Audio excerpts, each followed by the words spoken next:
Afternoon, welcome. This is Neco year 2019 Civic Education past question. Question number 40 says, which of the following is the objective of FRSC? And the full meaning of FRSC is Federal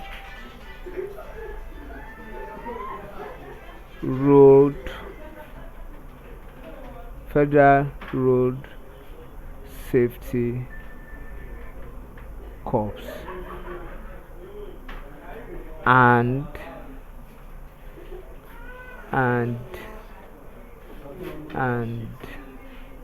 it was founded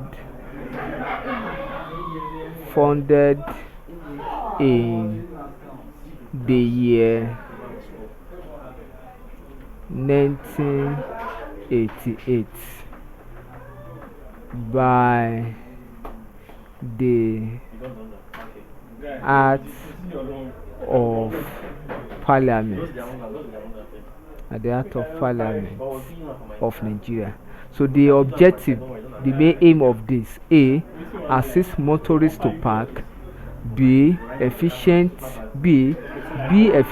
in road maintenance; C, ensure vehicles worthiness;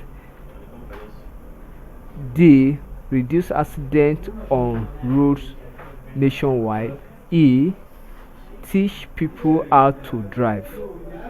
The correct option here is option B, reduce accidents on all roads nationwide. Then also take note, ensure vehicles worthiness is also one of their aim. Take note, but the cogent objective is to reduce accidents on road nationwide. Thank you and God bless you. Kindly subscribe for more videos.